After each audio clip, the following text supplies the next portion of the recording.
Double-rotted differential leveling is a method of determining the difference in the elevation between points by employing two routes simultaneously. Two turning points are established such that at each setup of the leveling instrument, two sets of independent backsight and foresights are taken. Employing double-rotted differential leveling provides a continuous check on the process of determining ground elevation while the work is in progress. The method is also useful when there is an urgent need to undertake differential leveling in a short period of time where no established benchmark are available for checking results. For the objectives of Fieldwork number 6, first is to acquire and develop the skills of determining the vertical distance of a remote point by applying trigonometric and related analysis. And lastly is to develop the skills of reading vertical angles using theodolite or total station. 3. Instruments and accessories: theodolite, leveling rod, markers, chalk or marking pins, measuring tape, plumb bob, range pole. Procedure: Number 1. Set up the theodolite at a convenient location and call it point A where the leveling rod and the remote points are visible. Number 2.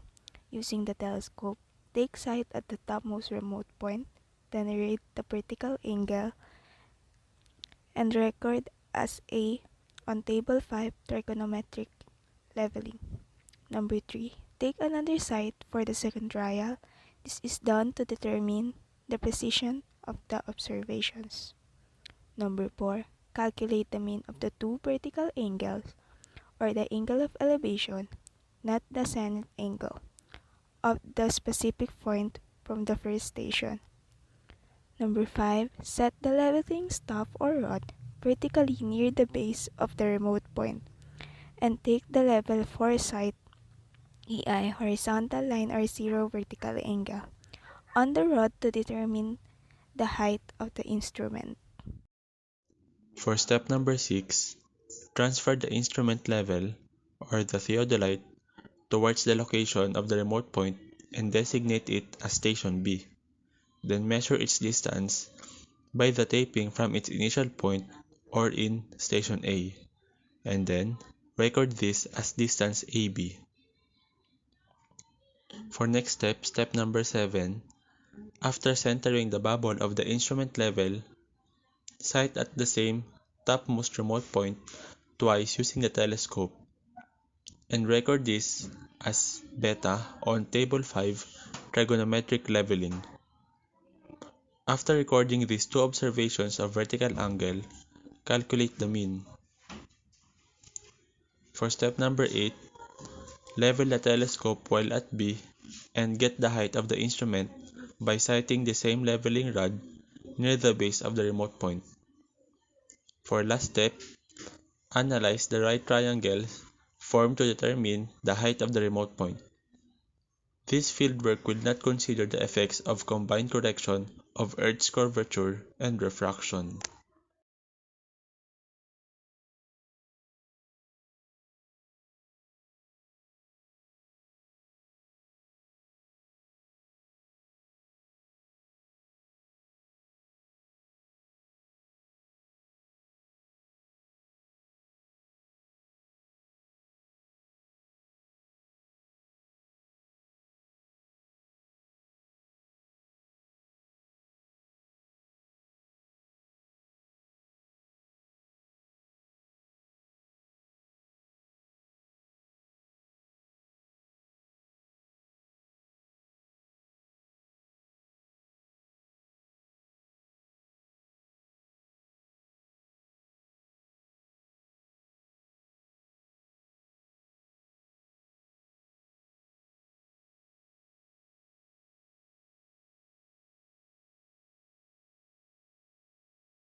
For trial 1, we got 1.43 meters for h sub 1 or the first height, while we got 1.37 meters on h sub 2 or the second height.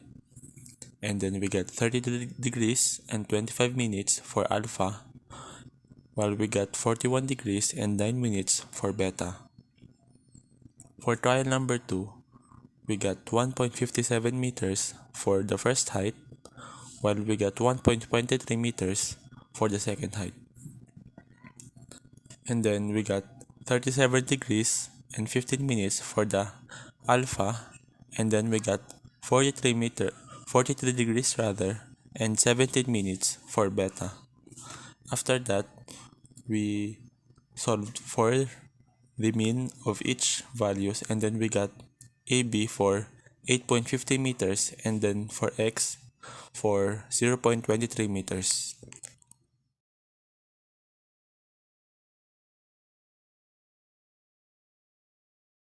For the solution of the mean, we have the formula summation of x all over n. So for alpha, we added 33 degrees and 25 minutes plus 37 degrees and 15 minutes all over 2, and then we got 35 degrees and 20 minutes.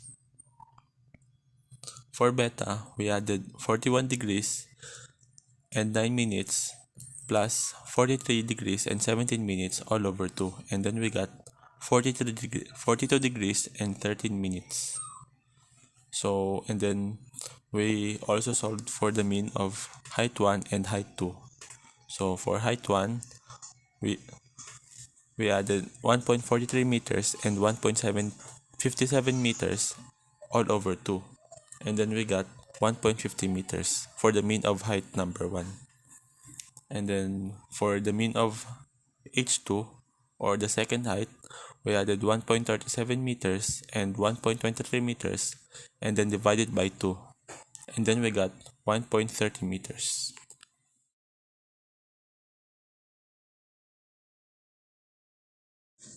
For the value of x, we use the formula tangent of beta is equal to h sub 1 minus h sub 2 all over x.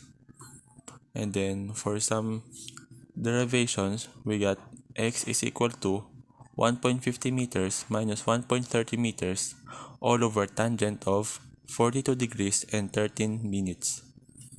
And then after some calculations, we got 0.22 meters. For AF, we have the formula AB plus X. And then we added 8.50 meters for the value of AB and 0.22 meters for the value of X. And then we got the value of AF, which is equal to 8.72 meters. After we solve for the value of AF, we use that to find the value of FD. So for the value of FD, we have AF all over sine of beta minus alpha is equal to FD over sine of alpha. So after some derivations, we have FD is equal to 8.72 meters times sine of 35 degrees and 20 meters. And then all over sine of 42 degrees 13 minutes minus 35 degrees 20 minutes. And then after some calculations, we got 48.08 meters for the value of FD. After we solve for the value of FD, we are going to use that to solve for the value of height or the height of the tower. And then we have the formula sine beta is equal to height of the tower minus h sub 1 all over FD. And then we are going to multiply FD and sine beta, and then we are going to add the H1. So 42.08 meters times sine 42 meters and 13 minutes plus 1.50 meters. And then after we solve that, we got 29.78 meters for the height of the tower.